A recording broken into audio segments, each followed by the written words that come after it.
Hare Krishna,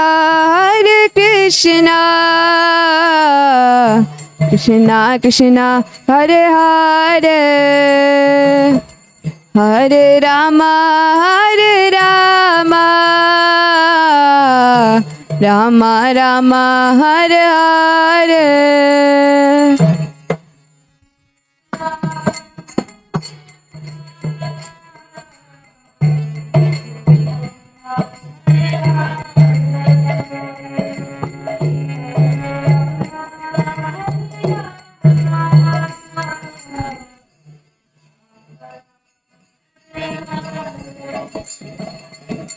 Hare Krishna, Krishna Krishna, Hare Hare, Hare Rama,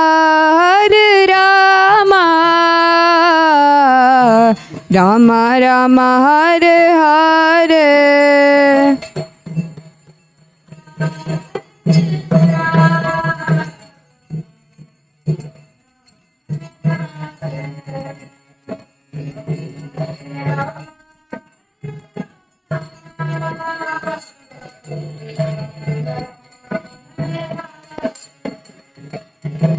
Hare Krishna, Krishna Krishna, Hare Hare, Hare Rama, Rama Rama, Hare Hare. Viva!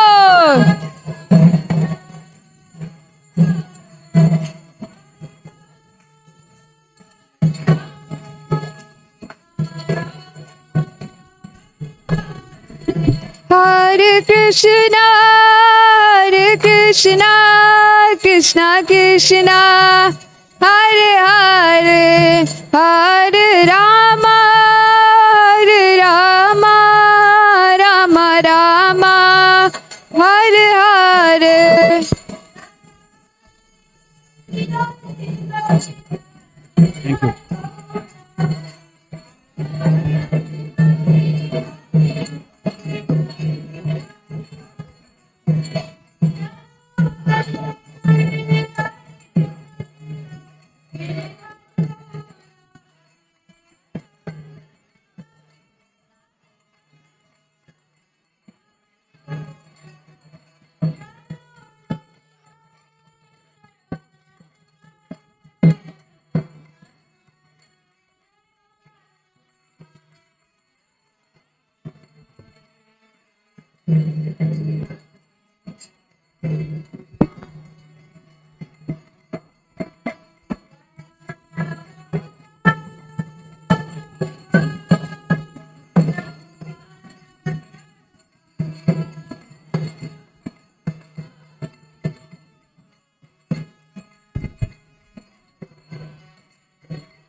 Shri Shri Gandharvika Giridhari Sriman Mahaprabhu ki. Very, very warm welcome to everybody for the continuation of the Shravana Utsava. Yesterday we had a very nice session focusing on the intention, okay, and the preparation of Hanuman. So are we all ready to take off? Okay. So let's also get prepared. Switch off our smartphones so that it doesn't interfere anybody else. Okay. His Holiness Romapada Swami Maharaj ki Jai. Hare Krishna. Let's all chant once loudly before we begin the clans. Hare Krishna, Hare Krishna, Krishna Krishna, Hare Hare, Hare Rama, Rama Rama, Hare Hare. That was pretty nice. Let's do it again. Hare Krishna, Krishna Krishna, Hare Rama, Hare Rama, Rama Rama, Hare Hare. Well, we know which Rama we're referring to this evening at least. Because there can be different indications of the word Rama. But this evening we're discussing Sundara Kanda, the beginning verses. We've got as far as 4 verses. And this evening we're going to cover a few more. So the scene opens with Jambavan reminding Hanuman that he alone amongst all the Vanaras has the capacity to take this giant leap all the way to Lanka, to cross the sea, find Sita, verify that she's okay, reassure her that Ramchandra is soon going to come and redeem her, and all for the service of Lord Ramachandra, and then come back. And remember, he has in the grip of his hand, because he doesn't have any pockets, it's Hanuman. He's holding, all the time, he's holding in his hand this Ram's ring to present to Sita. So he's not going to leave it or lose it or forget it, or it doesn't happen. So yesterday, those few verses was, as you heard, the little summary, the internal purpose and intention, specifically this journey, but more in a general sense, the duty of an acharya, the internal, and then we heard 3 verses of the external symptoms of his acharya-like character, internal and external.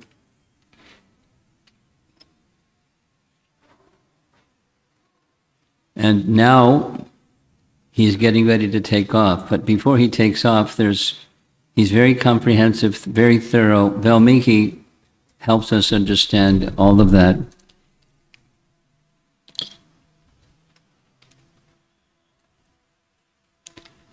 Hanuman had initially climbed the mountain, Mount Mahendra, to observe the ocean, like that's where I have to go, over that way.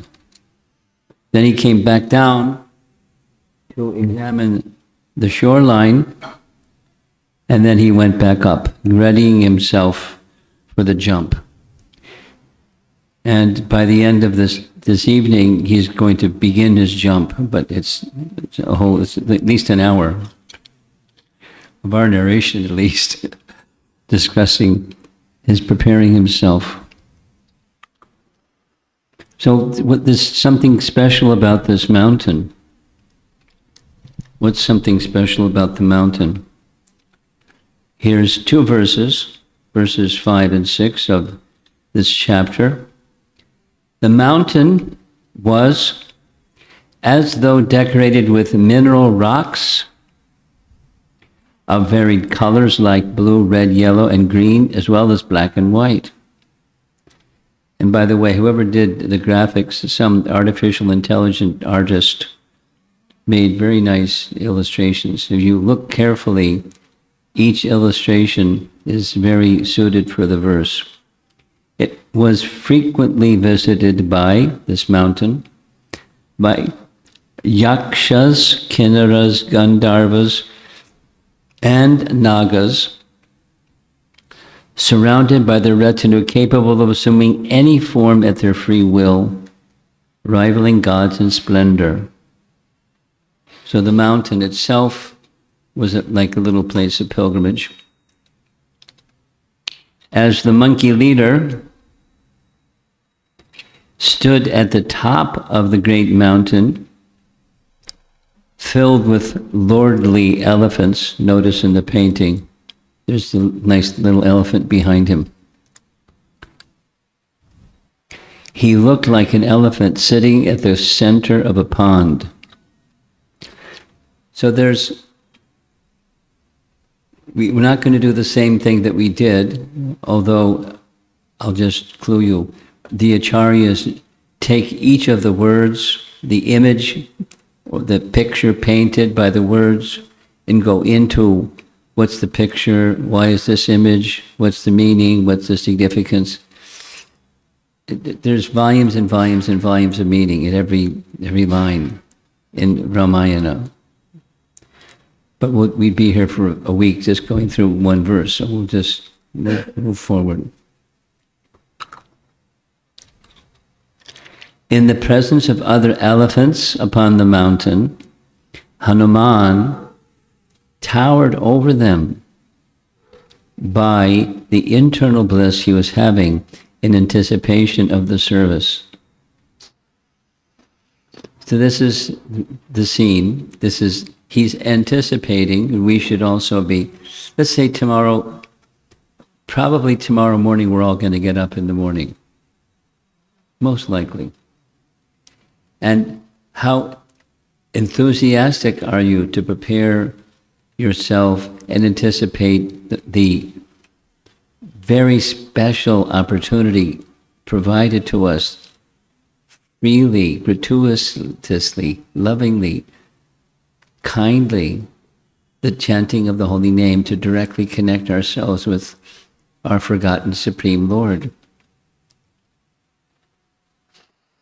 Well, we probably won't prepare ourselves like Hanuman prepared himself, but we can learn lessons in our journey, because he's making a journey to find Sita, and he's preparing himself.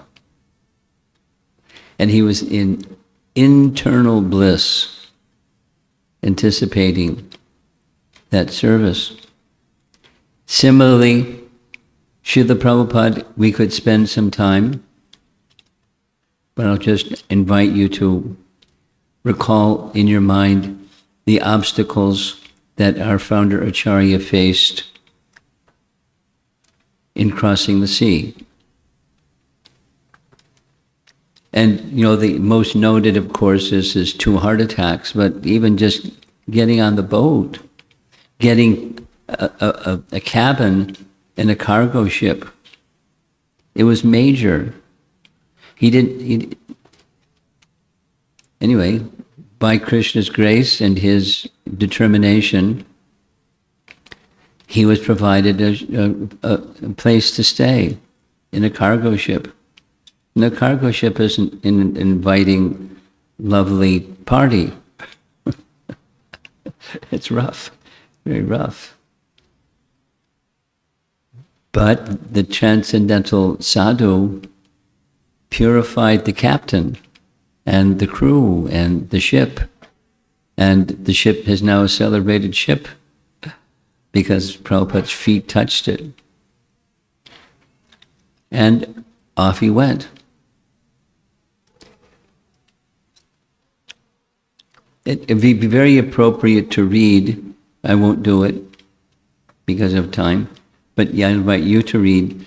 When he arrived at the Boston Harbor and he wrote those prayers in Bengali, handwritten, and then translated later into English. Why have you brought me here? He was like being picked up and then deposited in the shores of America. Why have you brought me here? This is a place of ignorance and passion. These people have no interest whatsoever in transcendence. And how are they going to understand, even if I present it to them? Mission impossible. Mission impossible. Now, he was speaking not like discouraged, but recognizing the reality of the situation that he was facing. And yet he came all this distance, and what propelled him was the instruction of his spiritual master in whom he had full confidence because his spiritual master was an intimate associate of the personality of Godhead, and he knew that, and his spiritual master had empowered him, and he knew that. And so the power that carried him across the sea was that. The Satya Sankalpa Shakti, the Sankalpa, the intention of his spiritual master, which was the intention of Chaitanya Mahaprabhu, and there's all kinds of Shakti. So Prabhupada he was confident. We'll come across this word, confidence, a couple of times. Here's some description about spiritual and material confidence.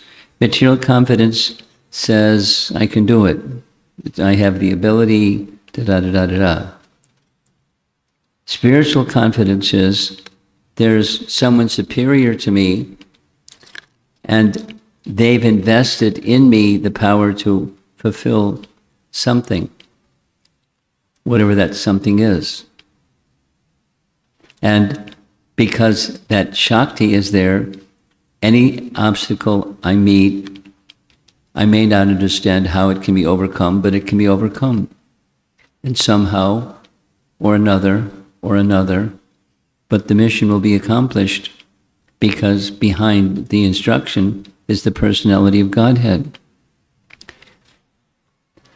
Now, our Srila Prabhupada certainly knew, Bhaktisiddhanta certainly knew, the teachings of Rupa Goswami. And we know the teachings of Rupa Goswami primarily through Prabhupada's rendering of Bhakti Rasamrita Sindhu, or his Nectar of Devotion. But here's a specific verse from Nectar Devotion, or Bhakti Rasamrita Sindhu. Confidence is also called Asha Bandha, and is a key characteristic of a person in whom the bud of bhava, also called anubhava, has developed. Now that's a high teaching. Bhava is a very high stage of bhakti. Very high. It's beyond any impurity within. It's anartha nivritti is finished. Clean, squeaky clean heart. And how to get there, this asha bandha, even if I'm not there, the confidence that doing this will get me there. That this other definition of Shraddha Shabde Vishwas Kahi Sudrita Nishchaya. The definition of Shraddha is this same, this confidence that by accomplishing one thing, all other things will be accomplished. And I'm focused on this one thing. And I'm not getting distracted by the 10 other things, 100 other things, or 50 other things. They'll fall in line behind this one thing. I don't turn my intelligence off to discern different things that need to be done in the course of my day or my life. I'm attentive to details, this and that. But there's one thing, and by accomplishing this one thing, all these other little things will be accomplished, the power to do them.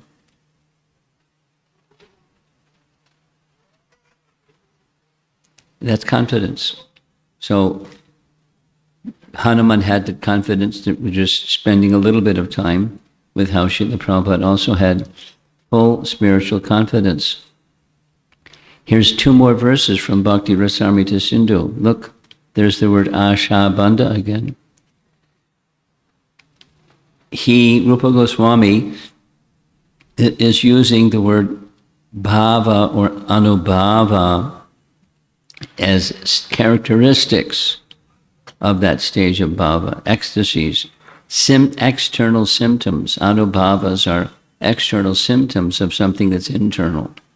And something that's internal is resting upon one thing. Complete confidence that Krishna will take me to him and to the goal, who is him. Those are the verses. Here's the translation of those verses. Let's go back to the verses. Kshantir, Avyarta Kalatvam, Viraktir, Mana Sunyata. Here's the translation. Tolerance, not wasting time, detachment from enjoyment, pridelessness. And here's the big yellow letters. Confidence in the Lord's mercy. That's the emphasis. Because Hanuman was carrying the order of Lord Ramachandra. You can't get any higher than that. And he had all confidence. It's obstacles, no problem.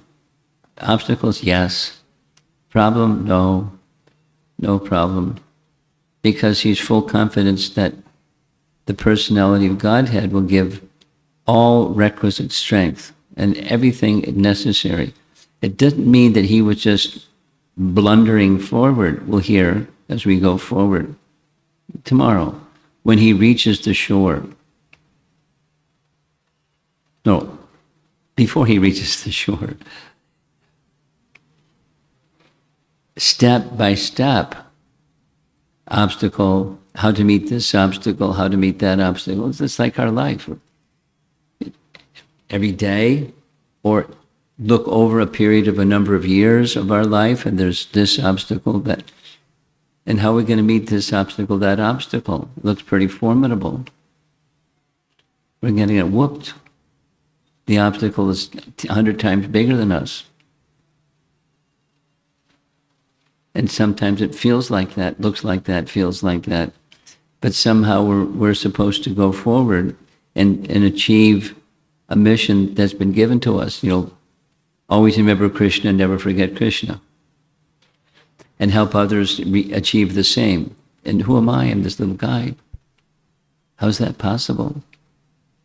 Not possible. Again, Prabhupada's standing at the shore of Boston Harbor. He was on the ship at the dock, looking out at the landscape, the big city and the hustle bustle and, you know, America. How are they going to understand this message? But confidence in the Lord's mercy. Here's this phrase. Confidence means firm assumption that one will attain the Lord. This is a commentary. It's his own, Rupa Goswami's commentary on this verse. 33 is explained in 34. Firm assumption that one will attain the Lord. Now that's in the overall picture of bhakti, and then there's little pieces like a day or some period of time when we have some service to accomplish. And it, you know, can be very formidable. That's okay. Here's a nice commentary by Sanatana Goswami describing this very verse. I do not have prema or the practices of hearing or chanting in bhakti. I have no practice of meditation of Vishnu in the Ashtanga Yoga process, nor do I have practices of Gyan or Varnashram duties. I do not even have good birth to execute these actions properly. But since you are most merciful to the least qualified, O dear lover of the gopis, though I have impure desires, my aspiration for you continues to agitate me. Ashabandha. Hope against hope. That's Prabhupada's English translation. Asha, bandha. Asha, desire. Conviction, confidence. And it's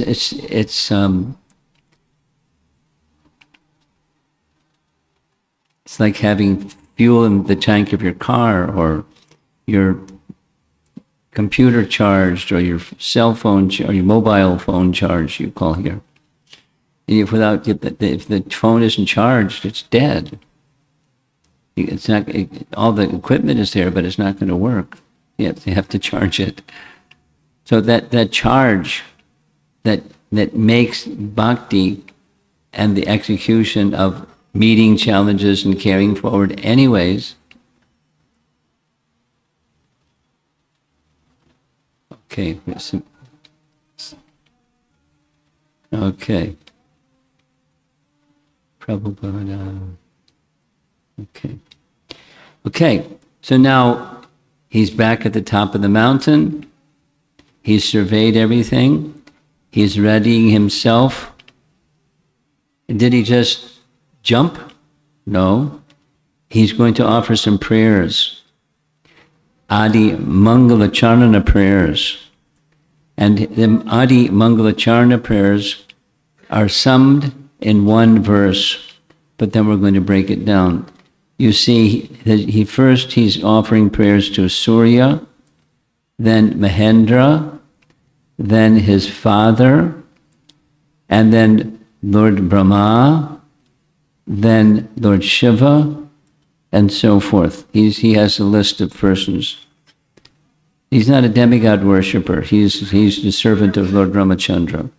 But he's worshipping these different personalities for different reasons. We're going to hear those reasons. Why does he pray to the demigods? Well, it's not exactly praying to demigods. These are persons with whom he has a very personal relationship, like the sun god. There's not a description in Valmiki Ramayana where we hear about how the circumstances of the sun god being his guru. But we hear from Hanuman that the sun god was his guru. And so he's offering prayers to his spiritual master. Hanuman's prayers show that spiritual aspirants need the blessings and empowerment of the demigods to fulfill the order given by the spiritual master. But Vaishnavas don't need to pray to each demigod separately. The spiritual master is the embodiment of all the demigods. Isn't that good news? You don't have to bother yourself. I mean, one thing accomplishes all other things. Do the one thing. Prabhupada makes it simple. If you have $1 million, no, he said it in dollars, so you can say in rupees. If you have 10 lakhs of rupees, you have two rupees. You have 100 rupees. You have 1,000 rupees. You got lots of rupees. You have the big thing. You have the little things are included. So the spiritual master is a sum total, the representative of all the demigods, embodied within that personality, and one who has faith in that principle can experience it. A nice example, maybe some of you know, some of you have been to Vrindavan, and those of you that have been to Vrindavan, Surya Kund is one of the places that's nice to visit. And Surya Kund was a regular place of worship for Srimati Radharani.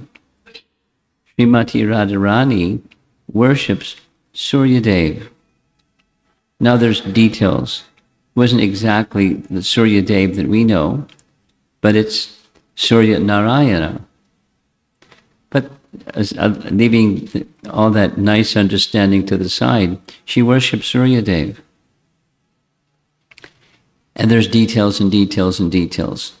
Rupa Goswami discloses those details of how Radharani was given shelter by the sun god.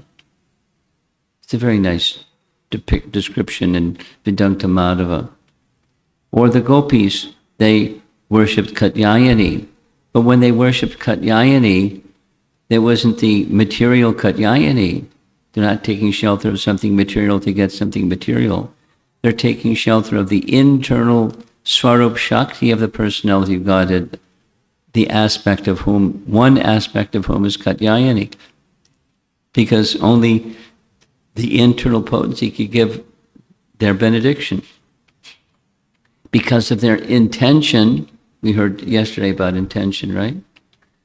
Because of their intention, the internal potency feature of the personality of Godhead Katyayani, the Swarup Shakti of the personality of Godhead, was reciprocated with them, their desire, and they became Krishna's wives. That's a nice description. So Vaishnavas, Hanuman included, should always pray for the grace of the Supreme Lord to engage in devotional service. But engage in devotional service is not mixed, but unmixed devotional service. That's the internal potency feature of these personalities who Hanuman is worshipping. He offered prayers to Indra. No, Indra is a demigod. Indra can get proud and have some problems sometimes. So it's not that feature of Indra. But because the demigods, isn't it? They approach the personality of God in Vishnu. Help! Ravana! He's a tyrant. He's causing disturbances all over the material and the heavenly realm. Please help. So he's appealing, Hanuman, is appealing to Indra's blessing his effort to find Sita with his favorable blessings. He's seeking well wishes. Not that Indra is going to make him capable of being a success, but he wants his blessings. Then to his father, Vayu. And that's natural because the father is one of one's gurus. Lord Brahma, chief architect of the universe. Lord Brahma, was amongst those leading demigods who invited the personality of God, Lord Ramachandra, to come. So he's seeking his blessings. To Lord Shiva, because Lord Shiva has this potency of removing obstacles. Of course, Ganesh does that, but who's Ganesh? He's the son of Lord Shiva. So if the son can do, the father can do. He's seeking blessings from all these personalities. And it's a detail. Details are very nice. The sequence that he approaches is the very same sequence going back chronologically. And Hanuman is chasing the sun, and Indra shoots a thunderbolt that hits him in the jaw, and he comes crashing down on a mountaintop. And Vayu becomes upset. My son has been damaged by Indra, so he withheld the flow of air in the whole universe, and all the demigods were choking, and everyone was choking, and they came and offered their benedictions. And one by one, they offered their benedictions to Hanuman. So he's now reciprocating in the same sequence. As they gave their benedictions, he's reciprocating, now in a mood of dependence.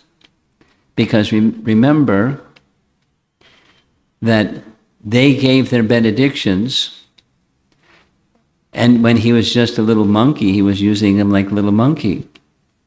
And so then the sage cursed, you can forget all this until Jambavan reminds you.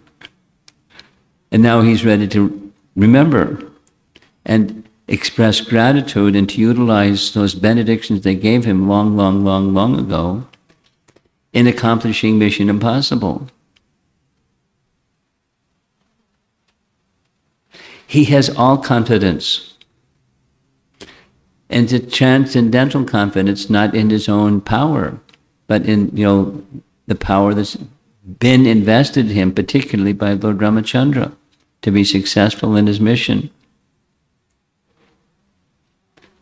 Hanuman is thanking the devatas for the boons that they bestowed on him, which will be utilized in the service of Lord Ram in the upcoming mission, which is crossing the sea, and then what happens when he gets to the other side. So next, it was just one verse. And then the next verse has what happens to his body. So he's like little Hanuman, but his body's going to become big Hanuman. Like as big as the mountain, towering like the mountain. Hanuman, endowed with great equanimity, facing the east and joining his palms by way of salutation to the wind god, his father, enlarged his size and turned south. That's the direction of Lanka, to depart. The very next verse,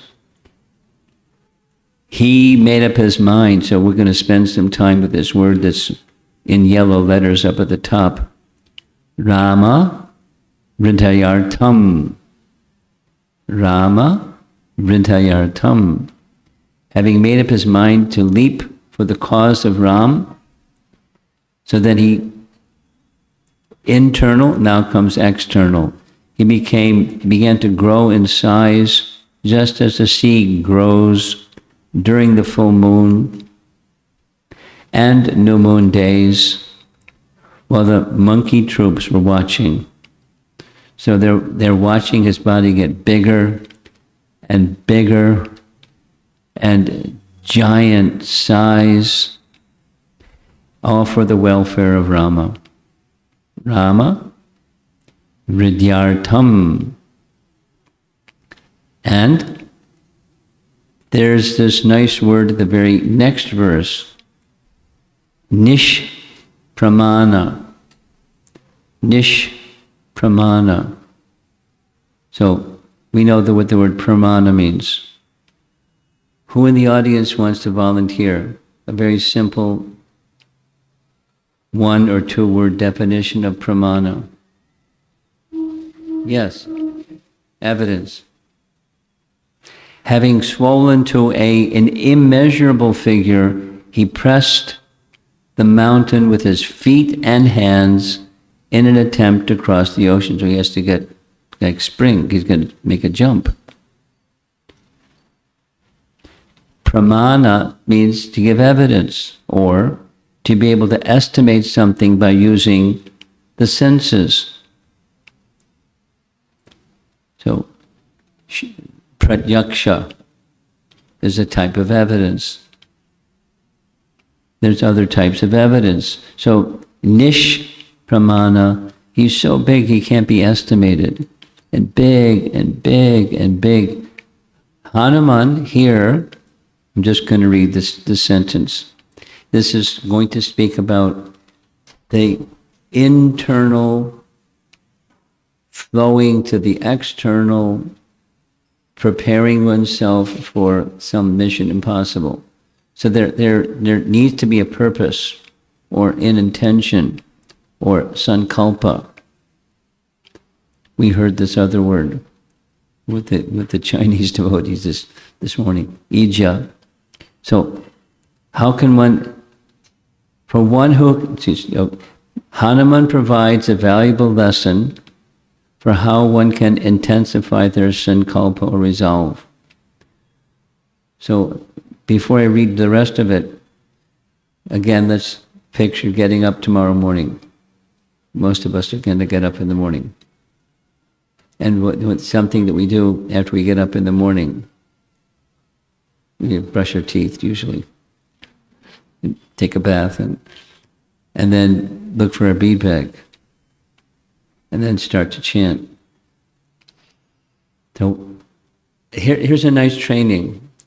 I mean, I remember this very clearly as a very new brahmachari.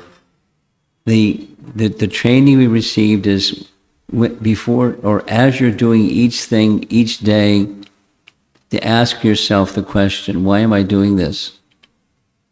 Supply the answer, but it's not like a quiz with there's no correct answer. Why am I applying tilak? Why am I putting on my dhoti? Why am I chanting these mantras as I'm preparing myself to chant japa? The why behind each thing. So that's the intention. That's to be accomplished by doing this thing or that thing or the other thing.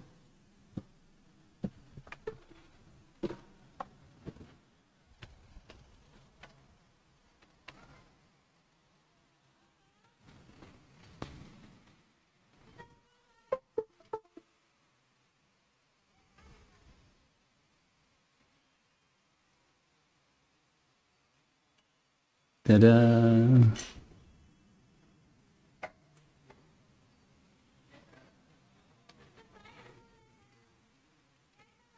Okay.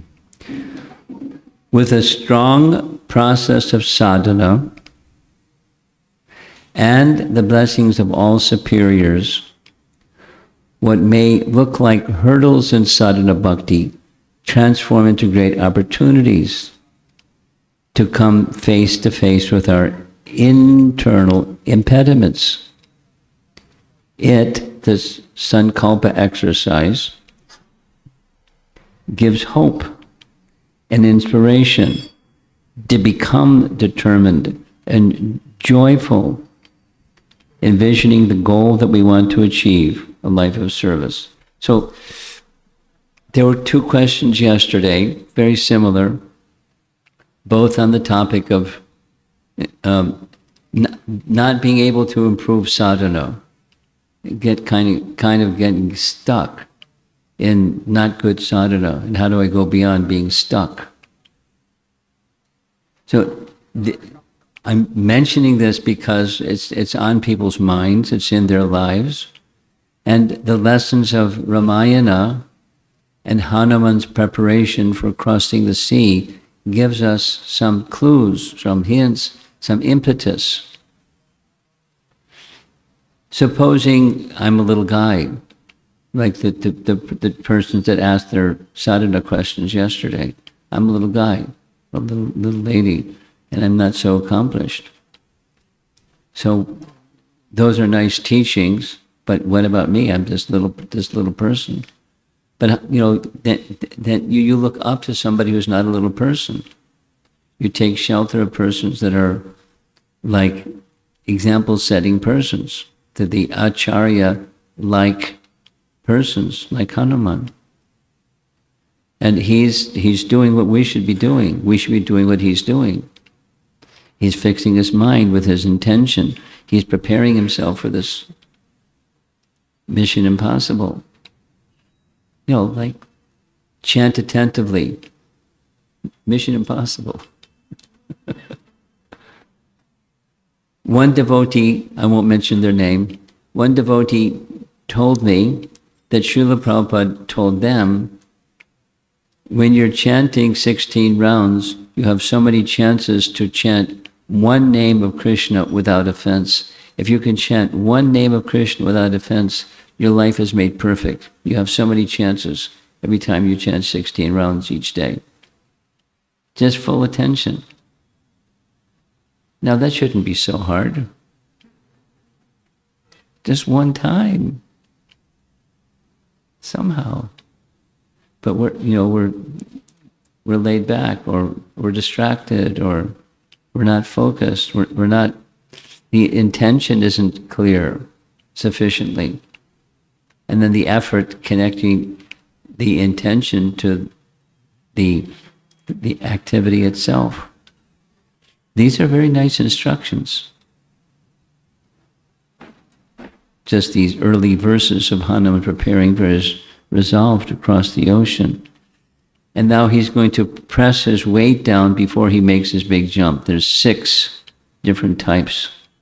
Having swollen to an enormous size, he presses down on the mountain with his feet and hands to get sufficient thrust. So he's a monkey. He's not just jumping with his legs. He's using his hands and his legs. As Sri Hanuman firmly pressed down, the mountain shook, and all the trees started shaking, and the beautiful flowers fell, causing a shower of flowers. There was a waft of fragrance in the whole area, so many flowers. And as he continued pressing down, the trees became uprooted, and it looked like the entire mountain was made of only flowers and flower petals. Similarly, so nice scriptural reference from, again, Rupa Goswami, Bhakti Rasamrita Sindhu. There, Shubha Dha. You know what Shubha means? Good. Good fortune, right? And then the opposite is Ashubha, right? Good fortune, ill fortune. Shubha. And Shubha da means bhakti gives Shubha. Shubha da. So even in the earliest stages of bhakti, it's one of the two characteristics. Shubha da, giver of good fortune. And Rupa Goswami describes it this way. The wise explain that there are 4 types of auspiciousness. It's a detail. Affection for all living entities. That's auspicious. Being attractive to all living entities. That's another quality. Possession of all good qualities and happiness itself, as well as other items. So this bhakti awakens, Shubha da, it awakens these 4 types of auspiciousness. And Hanuman is one thing. Ramchandra. He wants Sita to be identified. Where is she? He sent us. I'm in the forefront, crossing the ocean with this one thing: find Sita for the satisfaction of Ram. And if Ram is satisfied, the whole world will be satisfied. And because of that conviction, Hanuman, he's a monkey, but he's attracted to all living entities. So, and similarly, the trees glorify Hanuman by showering him with flowers. Why? The same focus on achieving the purpose of Ram, bhakti, with love. Then Hanuman presses down the mountain further with his feet, and streams of water become ejected, just like an elephant in rut sprays water out of his trunk because of his intoxication. Elephant in rut means like they're agitated, sexually agitated. And there's this stuff that comes on their forehead when it's a sign they're in rut. And there's this other sign that there's water coming out of their big trunk because he's become intoxicated with this intense desire. In the course of an elephant in rut, that's sexual. And in Hanuman, it's focus. He's in samadhi. All other considerations are out of his mind. They're just this one thing. And he continues pressing down on the mountain. Minerals of gold and silver started flowing out. The mountain started breaking into large boulders and emitted fumes of sulfur. Phew! Hanuman's intent. Hanuman pressed down further. Now living creatures that were there in crevices and caves started shrieking and making horrible sounds as they fled from there in all directions. Next, he continued to press down, and snakes that were under the mountain started to creep up. They expanded their hoods so much, the swastika marks on their hoods could be seen. They started hitting the rocks with their fangs and emitted terrible poison. The mountain started breaking into pieces of rock, and there was fire in all directions due to the deadly poison of the snakes.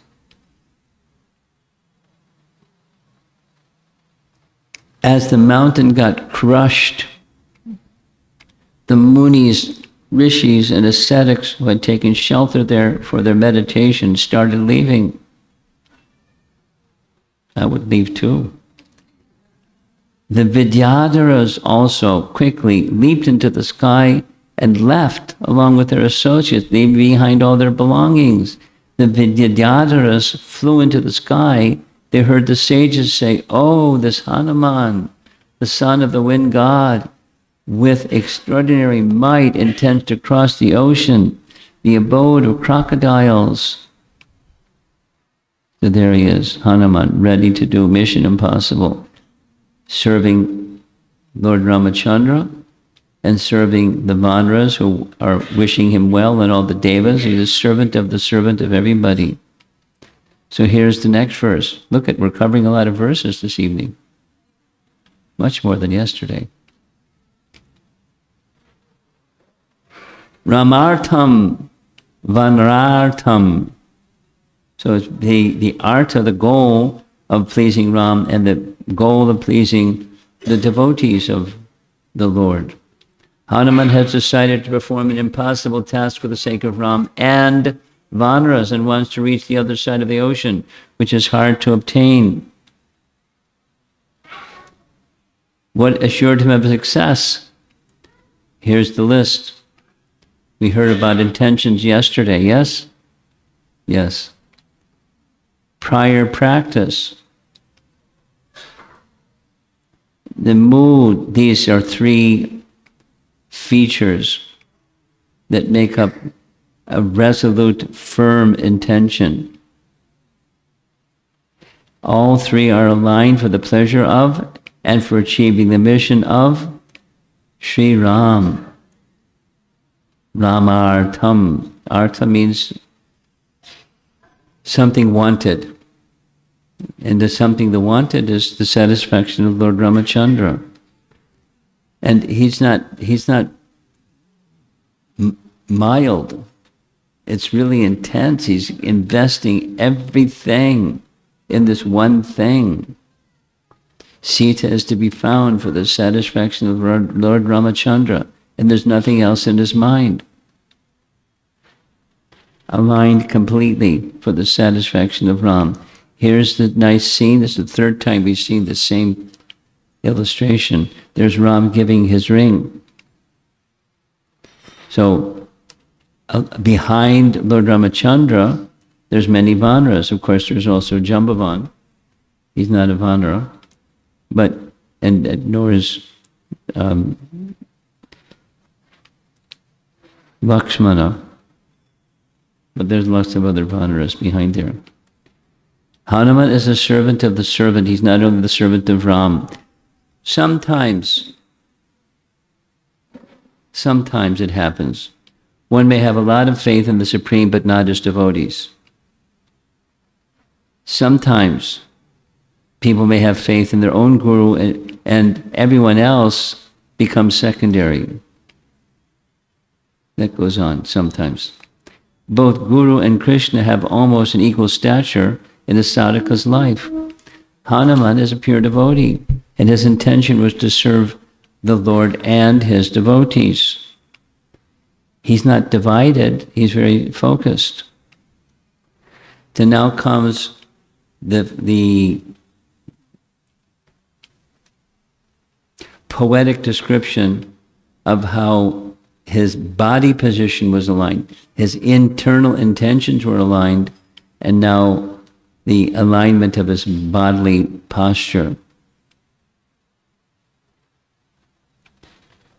And the Vidyadharas are observing his posture.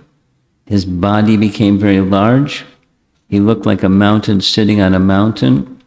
He's beginning to roar, ready to leap. And his roar is very, very loud, sounding like thunder and clouds. And his hands and his legs, we've heard this several times, placed firmly on the mountaintop, and he's ready to jump. He hasn't jumped yet. He circled his tail just like a snake that coils tightly when caught by Garuda. So his tail is going to help him get a spring. His head and neck are raised and ears are perked up. So each of these bodily parts, they're important functions in achieving something. He will hear as we go forward. He breathed deeply. His body became tight. And he has drawn in his stomach. He hasn't jumped yet, but he's getting ready.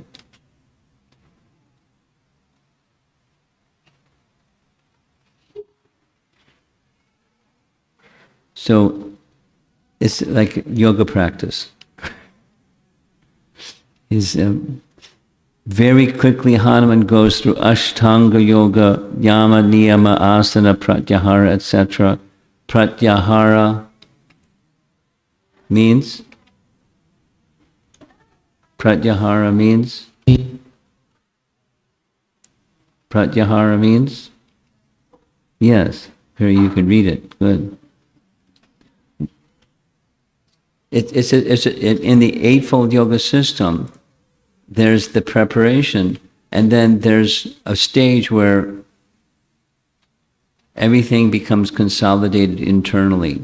Your senses are still there, but they're just like lifeless because the life air is withdrawn and focus is withdrawn, attention is withdrawn internally, and then comes intense and further stages of meditation, intense meditation. So it's something similar to what Grandfather Bhishma did. He did and he did and he did. And at a certain stage he just pratyahara.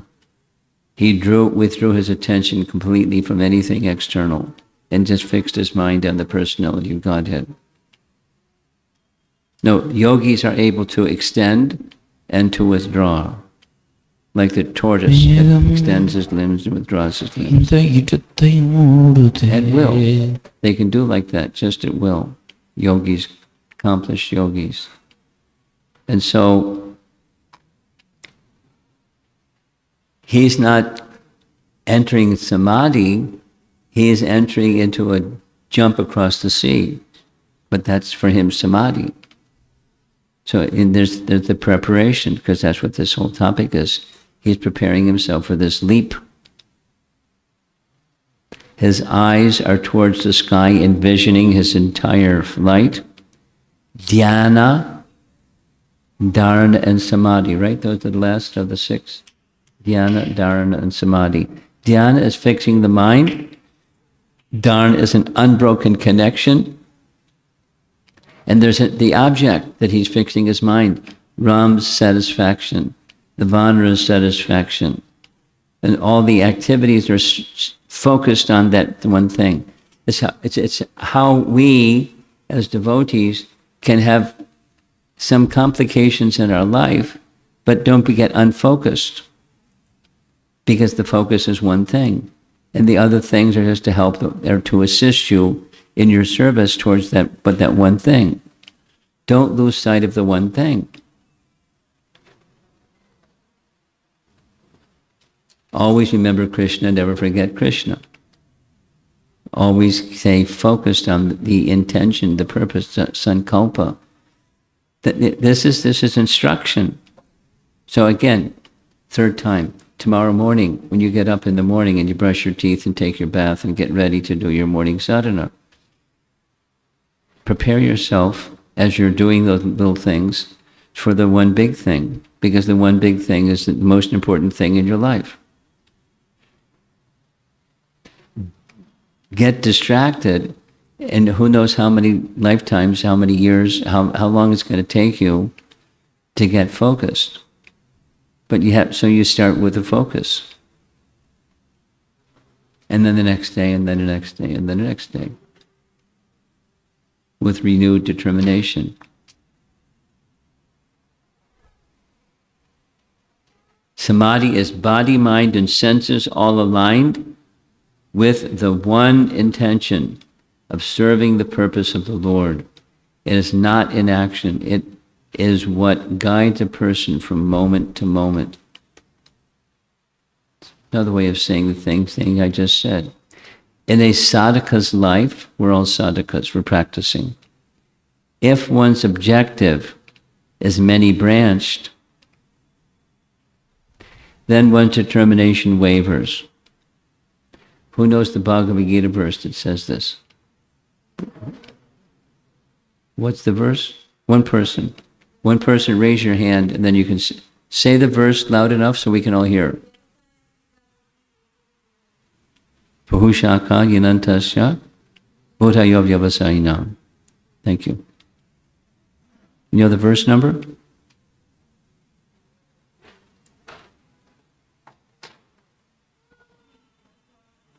Two 41. 2:41. Bahushaka Yanantasya. Hence, practice is required.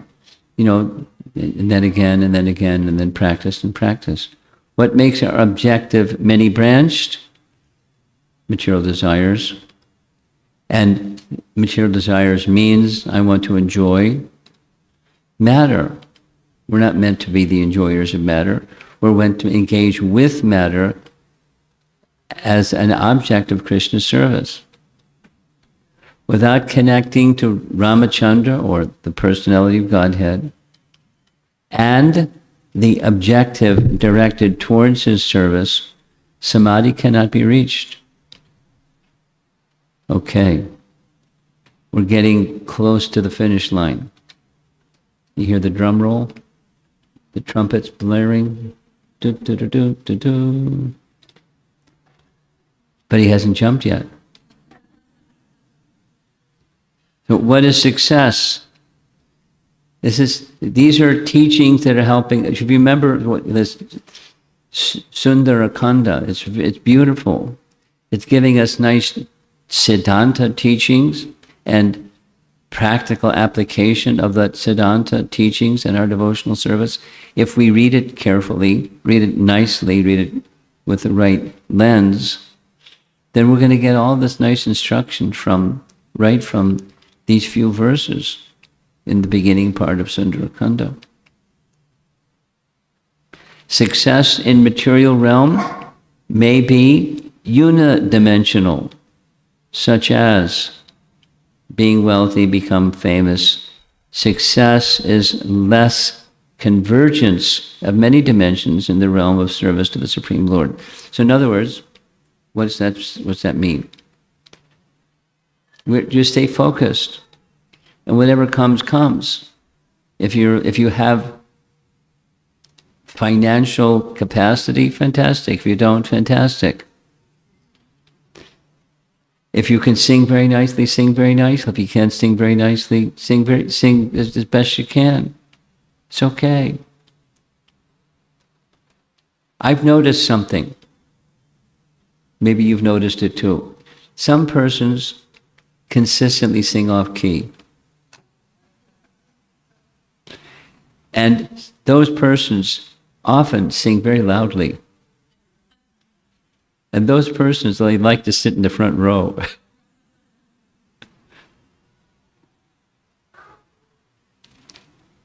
But it's okay, because the goal is not to have an angelic voice. If you have an angelic voice, sing like an angel.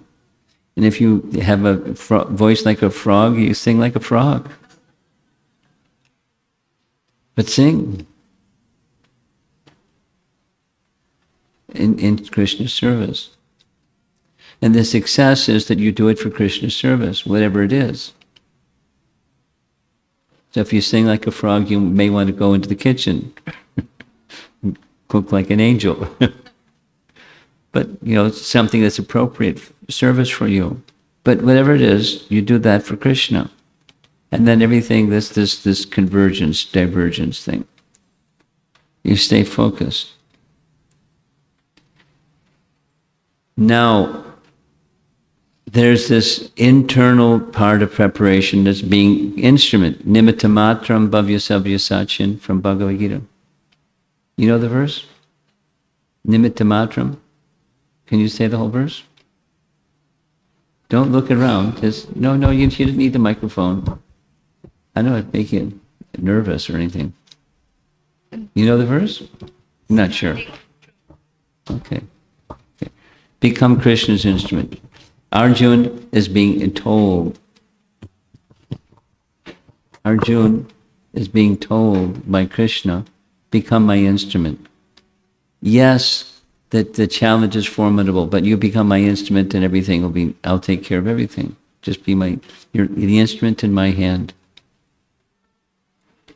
So here, just before departing, Hanuman says, I will go to the city of Lanka, ruled by Ravana, just like, this is the instrument, an arrow released by Lord Ram will go with wind-like speed. It's not him, he's the instrument or the arrow of Ram, and the arrow of Ram always finds its target. If I am not able to find the daughter of Janaka at Lanka, I will go to heaven, the abode of the Devatas, with the same speed. If I do not find Sita in heaven, despite my efforts, I will bind that king of demons, Ravana, and bring him here. I will, by all means, return successful with Sita, or else I will uproot Lanka along with Ravana and bring him here. He's very determined. He's the instrument.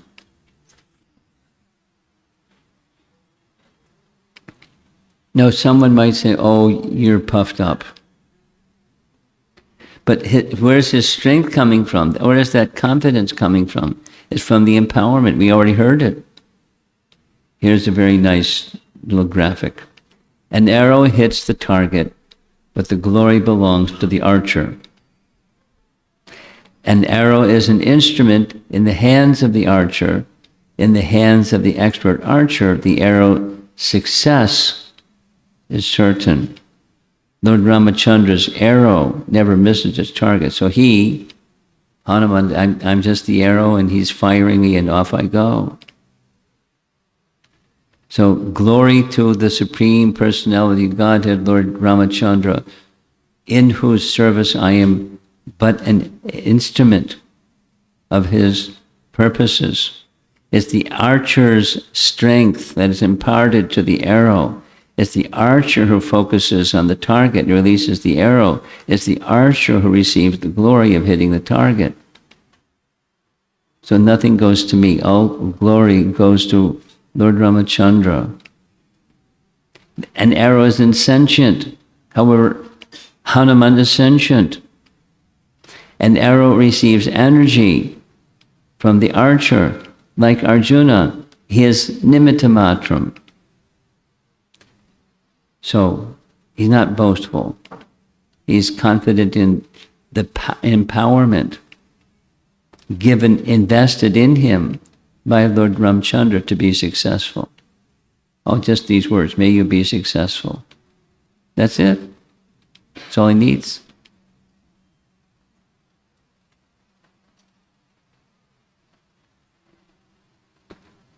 Okay.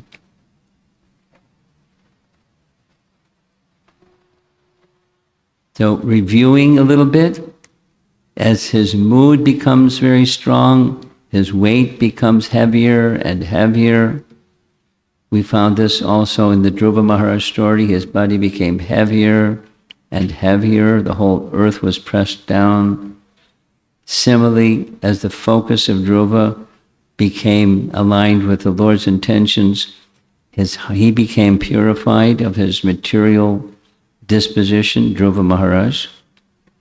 Contrastingly, Hiranyakashipu did austerities and he received the results. Difference was his austerities were not for the satisfaction of the Supreme Lord. Hanuman spoke the verse, thinking of himself as an instrument.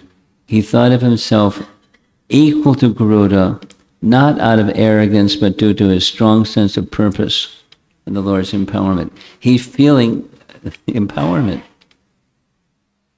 Krishna Shakti Vina Nahi Tara Pravartana, in the language of Chaitanya Charitamrita.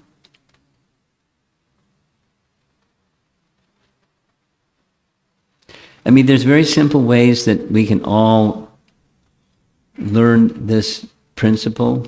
One very simple way everyone can learn is book distribution. And try distributing books.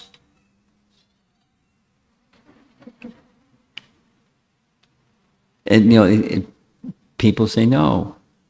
They may say, something besides no, like get out of here or something. But anyway, it's humbling, but to be able to do that service steadily, regardless of the result, it's the strength of the purpose of the service, and then one becomes more focused on the purpose of the service. One devotee may be a very gifted book distributor, and they distribute hundreds of books. Another does 5. And who is pleasing the personality of Godhead? Both of them. Equally.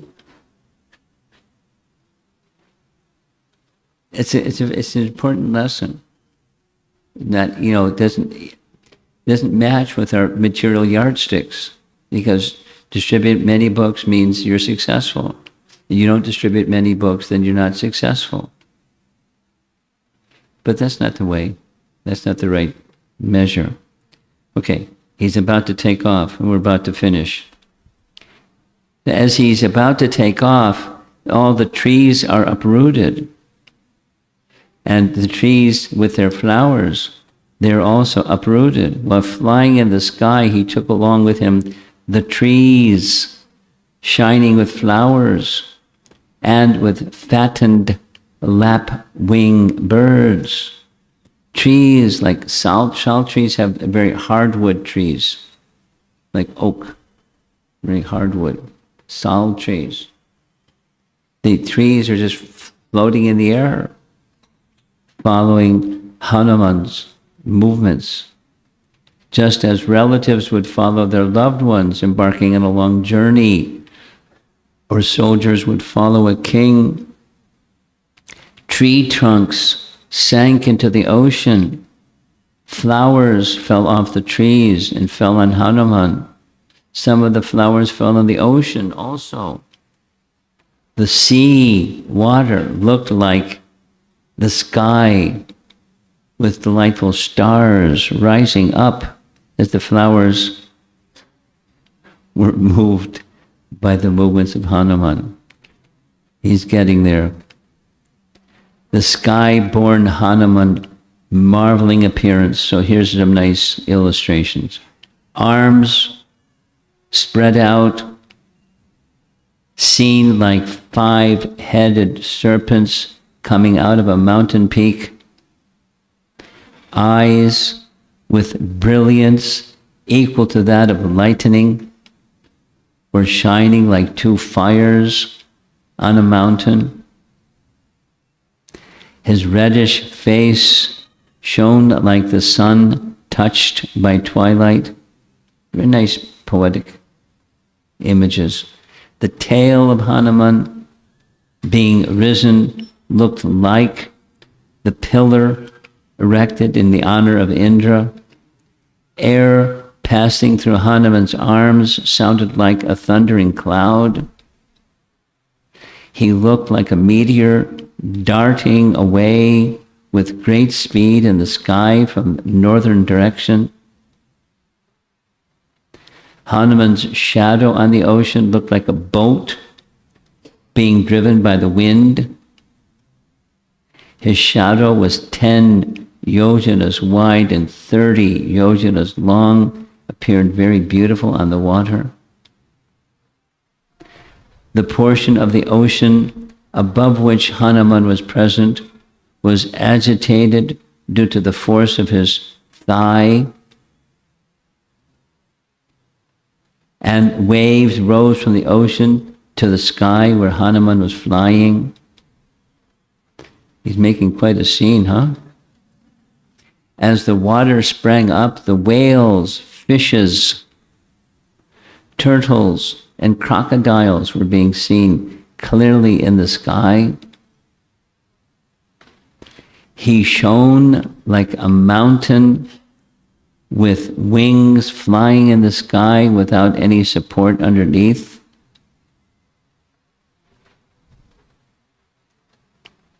Chapter's almost done. As he entered and left the clouds, he shone like the moon moving across the clouds as seen from the earth. marveling at his achievement, the Devas, Gandharvas, and even the Danavas showered flowers on him and praised him. And we're going to have to wait till tomorrow for him to come in for a landing. Hanuman ki jai. Here's a very nice photograph of a deity of Hanuman in Coimbatore. So he hasn't come in for landing yet. He's got to meet some obstacles crossing the sea. And we know who they are. So that's tomorrow. Stay tuned.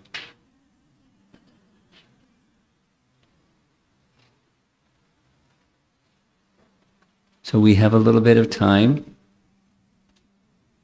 something like 20 minutes of time. We'll take some questions or discussion. Any of you would like to do that? There's a nice hand up. You got the microphone? Keep your hand up.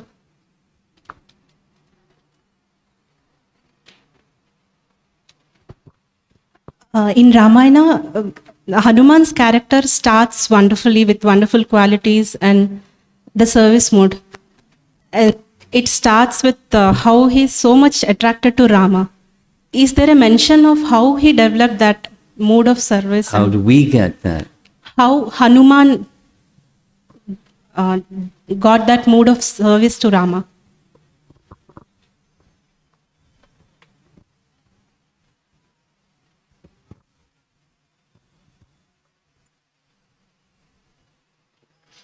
Well, how does, it's not a detailed description, but generally speaking, two things. Generally speaking, we develop attachments like those with whom we associate.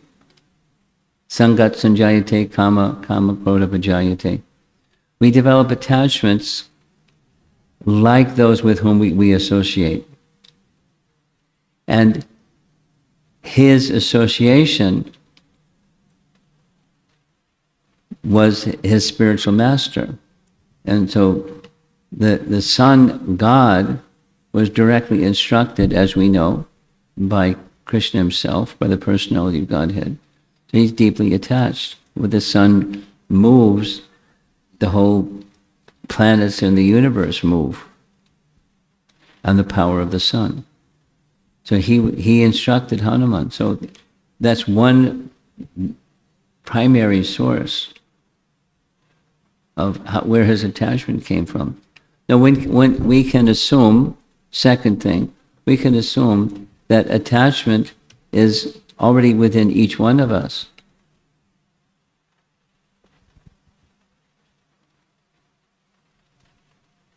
Covered. So then, where does that attachment to the personality arise from? It arises from within, but then good association helps that, and practice helps that which is already within come out or become uncovered.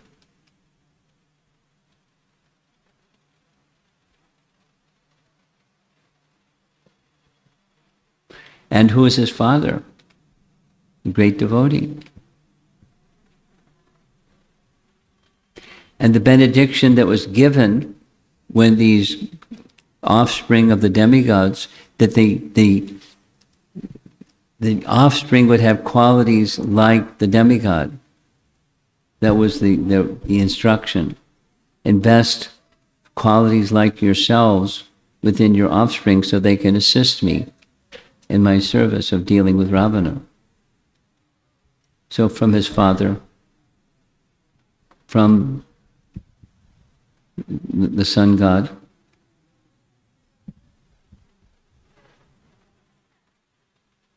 natural propensity, elevated personality. Nice question. I see a hand back here. I see a few hands.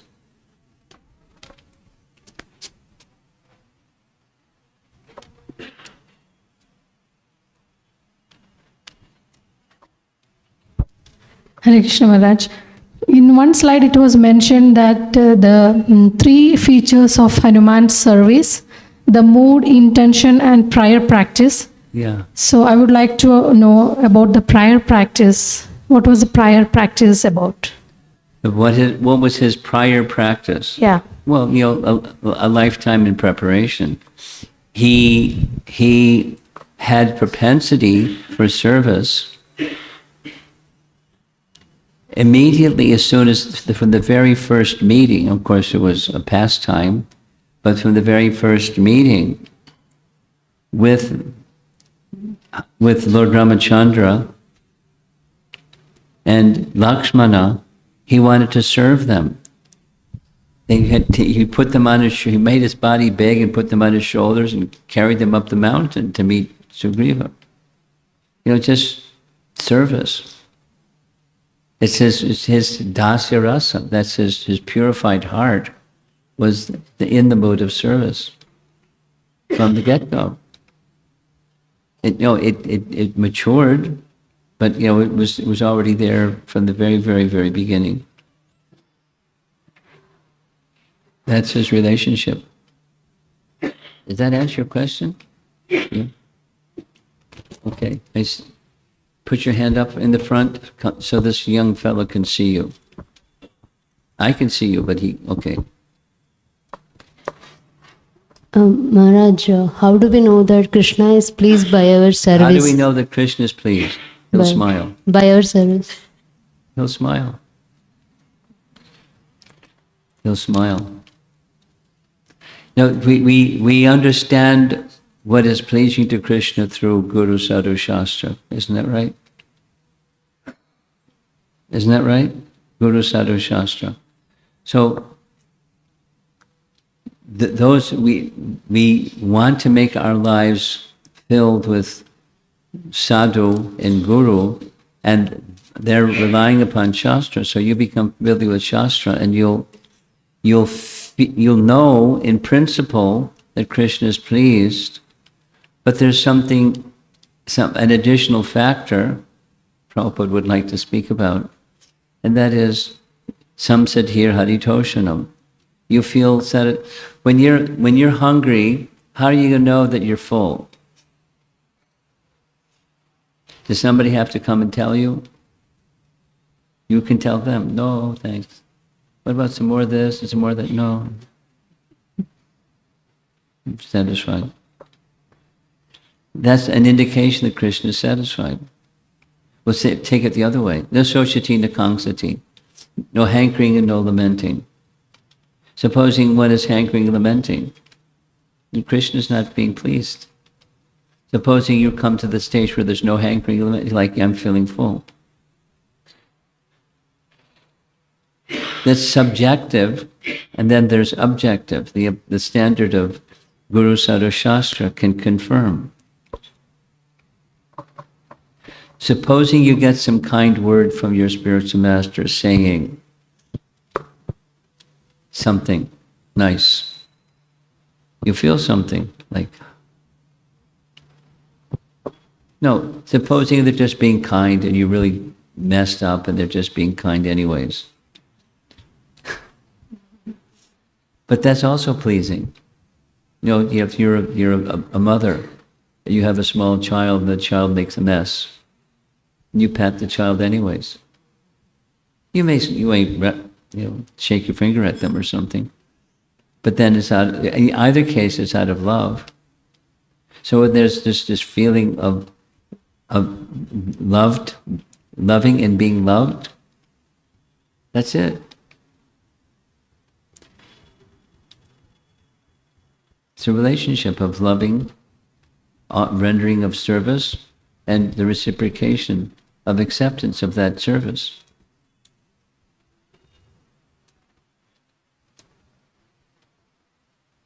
There's a very nice teaching. There's many very nice teachings. One of that's coming to mind right now is for a long period of time, Mother Jamuna, she learned cooking from Prabhupada and she cooked for Prabhupada. And then she, Jamuna, and Guru Das, her husband, They were traveling with Prabhupada, and then it was time for them to shift out, somebody else to shift in. So Sori Prabhu requested Jamuna to train the next cook. It's an important teaching. So she said, you practice, she didn't speak so much about the recipes, that you follow standard things. The main thing she was emphasizing was the consciousness that the cook should carry. Don't expect a pat on the head. She didn't use those words. Don't expect when you bring the cooking, this is part of the relationship with spiritual master. He may say something, he may say nothing. And it's something, a little more salt, something. But Prabhupada didn't speak much to her of cooking, and that was part of their loving relationship. And she understood it. It's my position as the servant. Now, how would she know that Prabhupada was pleased? By her cooking, specifically. He would let her know. This is overcooked, or because he had trained her. And she saw how much he ate, and she knew what he liked and what he didn't like. Well, it wasn't all verbal. It's just a silent, there are features of a relationship that are not necessarily communicated in a way that says, very good, you've done a nice job. When you chant japa attentively, you don't have to, you know that Krishna is pleased. And you're feeling satisfaction, and the opposite is also true.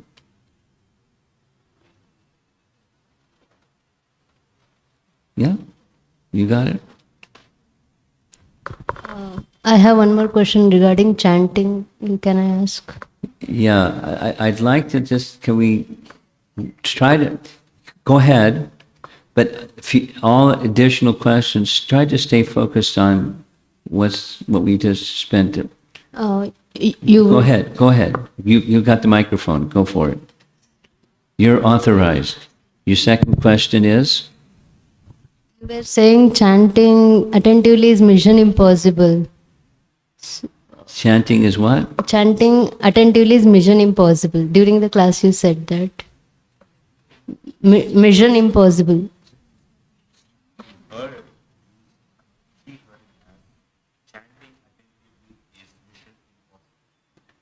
Well, it looks like it. Try it. Feels like it. So, do we have hopes that we can chant all 16 rounds attentively? It's the same. Your question is the same thing. Hanuman had Mission Impossible. We have Mission Impossible. Is the Mission Impossible literally impossible? It has its challenges, but it's possible. Otherwise, it's just cheating. We're not being cheated by saying to chant without offense or chant attentively. It's not a cheating instruction. It's Mission Impossible. My frailties are such that it's Mission Impossible. I'm not capable, but I have to try. And sincerely, so that's how the Mission Impossible becomes possible. By empowerment, by practice from our side and Krishna's reciprocation from his side. Then Mission Impossible becomes possible. Is that what you're asking? Okay. You're right in front of you. Yeah, I see. Hare Krishna Maharaj, please accept my humble obeisances. Maharaj, in one of the slides, it was said that we're supposed to do bhakti, but bhakti in the sense exclusive bhakti, not mixed bhakti. Right. I didn't understand that. Could you explain it? Sure.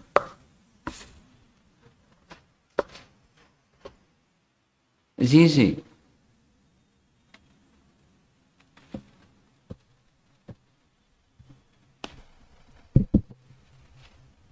I'll assume that you're born in a devotee family, mom and dad. You're a devotee, they're a devotee, you're a happy devotee family. And you have because of that, from scripture, because of your being born in a family of devotees, you've got a head start that other children not born in devotee families don't have. You got a big asset. You got $1 million before you even do anything. So how are you going to use that asset? So you don't need to answer me. You need to answer yourself. So then how are you going to take what you're doing today to the stage where you have unmixed devotion? Because most likely, taking birth again means mixed. So those that don't take birth again, they're unmixed. Go back home, back to Godhead. So we're mixed. Whatever stage we've entered, we're mixed. Now how to get to unmixed? That's the question. So we should pray, that the passage was saying, praying for bhakti, but unmixed bhakti. Because the tendency is, because we're mixed, we want mixed. We don't want to, those that are mixed want mixed. They don't want everything for Krishna. It's I'm at the center. My happiness is everything. That's how I judge everything, is how I'm being happy or not happy. So therefore we take birth in the material world. In a devotee family, in a fortunate situation, yes. But how to become unmixed? So it's an aspiration for unmixed devotion. That's the distinction. And we're not there yet. That's okay. There's a process to get there. I like the example because it's very common. You know what a GPS is, right? So many cars or phones, easily, there's a GPS in your phone. So you can turn your phone on and turn the GPS on, and it tells you where you are. But you also have to do one other thing. What's the destination? Because the GPS will tell you where you are, but not how to get to where you're going, because you haven't put the destination in yet. But you put the destination in, and then it'll tell you how to get to where you want to go. Supposing you make a wrong turn. It'll do course correct and get you back on course because you put the destination in properly. So our destination is pure devotional service, not just mixed. We're not there yet, but our GPS can take us there. The Shuddha Bhakti, exercising devotional service with that objective in our GPS system, that'll get you there. That's the meaning. It's okay? Okay. Right behind, yes, behind you. No. This little girl, she's enthusiastic and patient. Now we just need one more quality. Firm confidence. Maharaj, why did Hanuman destroy Mount Mahindra to go and find Sita? You have this little body and a strong voice. Could you say it again without the microphone? I could probably hear you better. Say it. Go ahead. Say it again. You need the microphone.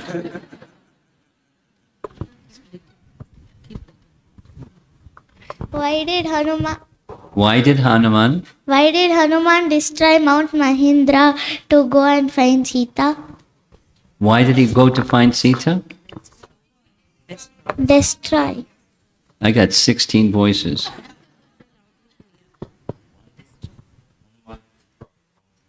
Oh, it was a launching pad.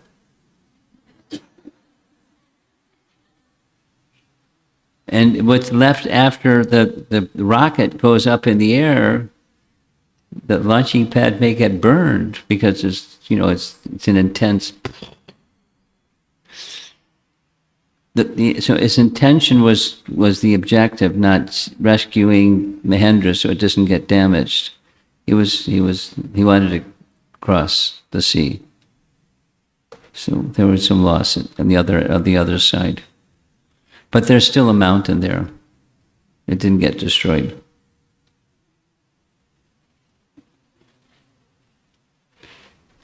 Okay. I see two hands in the front. We'll just do these two and then we're going to end.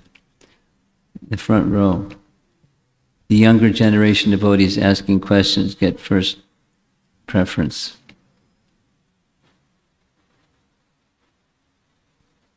Hare Krishna Maharaj. Maharaj, in today's class, you had mentioned that Hanuman had the desire of serving the Lord. Yes, he did. Yeah, so how do we get that mood of service to serve? Because it's intrinsic to him. We discussed this. There are 5 primary rasas, correct? Yes. And one of those 5 is dasya, correct?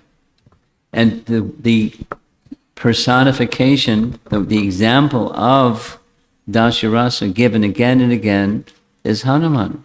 It's just him. So where did he get it? It's him. It's intrinsic. He didn't have to go somewhere. He didn't have to go to Kmart or Target or something to get some dasya. It was already with him. And in the right association, that's his father and the sun god and other good association, that was awakened. And then came the object, Ramchandra. So Ramchandra ki jai. That was him. That's who he is. Squeaky clean. Servant of the eternal servant of Ramachandra. And there's the object. It's intrinsic. That's where it came from. You have the last question. Hare Krishna Maharaj. Thank you for the wonderful class, Maharaj. You were saying that Hanuman's confidence was the empowerment of Rama. Yes. And it was not the arrogance. But when we come to our daily lives and in certain circumstances, we come across arrogance and empowerment. But then when we think it is empowerment, it is actually our arrogance that we are thinking. Speak for yourself, young lady.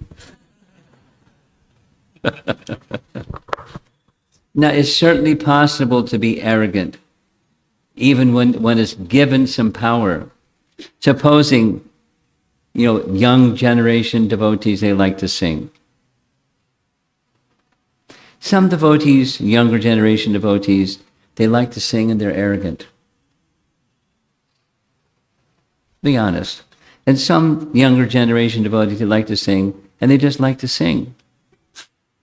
And you don't get that flavor of the arrogance. So it's an ability to do something, invested in somebody to do something for Krishna, can be a cause of pride or arrogance, or it can just be, how kind is Krishna to give me this opportunity to be his servant.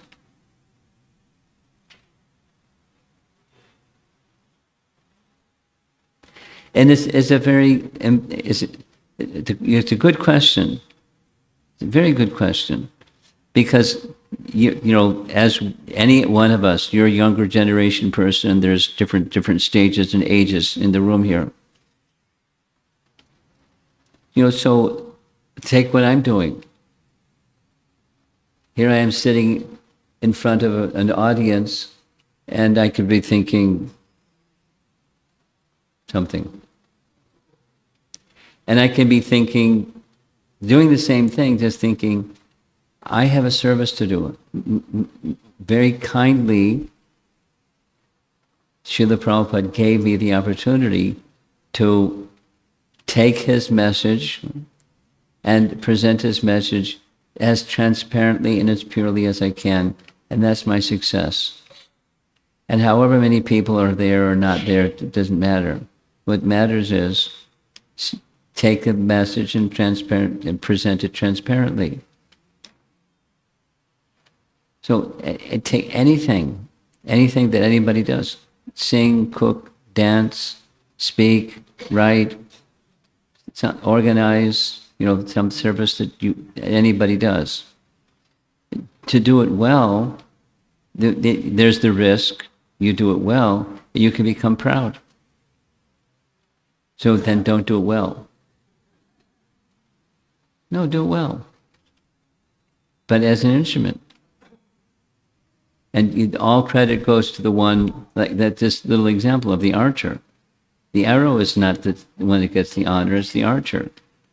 They're hitting the target. It's not the arrow, it's the archer. It's the person behind. And if the arrow gets proud, that's his foolishness. And so the principle of service is another should be pleased. It's the principle of love. The beloved should be pleased. And if the beloved is pleased, just like this earlier question, how we know that Krishna is pleased, that the beloved is pleased, that's my success. And to whatever degree the beloved is pleased, that's the success of my life. And let me live my life that way. Is it possible to slip and start to become arrogant and thinking something? Yes. Therefore, we should always be on guard. And the protection from arrogance, as using the word that you used, is just, I'm the instrument of some power that's greater than me. That's all. I narrated this, I'll say it again, I'm going to end. I'm hearing an audio book recording of Shama Sundar's book, Chasing the Rhinos with the Swami. It's really a nice book. Kids level can read it. It's nice. And the scene I just listened to, they are opening the Bury Street Temple, the downtown London temple. And they have everything ready except they don't have, Shama Sundar carved Jagannath deities, big, large Jagannath deities in the temple room, and they're ready to go on the altar, but Prabhupada wanted from way back, and in addition, Radha Krishna deities, and they didn't have Radha Krishna deities. It's a nice long story, but the short end of the story is some organization, Indian organization, Hindu organization, invited Prabhupada, and so he came with some disciples, and they wanted to show him some deities. They just wanted to show him some deities. And he ended up taking them with him. They heisted the deities right in front. Radharani had a broken thumb. So, those that generally, when a deity has a broken part, you can't, that's it. You can't use the deity. You can't repair the deity. Prabhupada had Radharani's thumb repaired. He accepted the deity, but just like he asked two of the devotees, "Can you lift the deity?" And they lifted the deity. He said, "Put it in the van." The next, lift the deity, put the deity in the van. Let's go. So they're going back, and they're like, "Wow, what did Prabhupada just do?" And Tamal Krishna Maharaj was riding in the van and said, "You're some compliment. You're amazing. What you do and how you do what you do. It's just you're an amazing acharya." And Prabhupada immediately turned it around and said, I don't do anything amazing. He said that anything that is done is the grace of Krishna. And if one takes the credit for that which is done by the grace of Krishna, they're full number one. If there's any credit, I'm simply presenting Krishna's words without any change. That's my credit. I'm the instrument. And so it's squeaky clean, in any circumstance. I mean, the whole adventure was just like the devotees were, what? But Prabhupada, they needed deities, and Krishna was providing the deities. And that was the method that Krishna was providing the deities, and he accepted Krishna's method, and they walked out the place with the deities. I mean, the rest of us could never do that. We should never do that. But he did it. Empowered. Anyway. So let's end. It's 10 after 8. We'll see you again tomorrow evening. Yes? Part 4. Srila Prabhupada ki, Sri Ramachandra ki, Jai. Hanuman ki, Jai. Gaur Premanandi. Hari Hari Bol. Shri Shri Gandharvika Giridhari Shriman Mahaprabhu ki jai.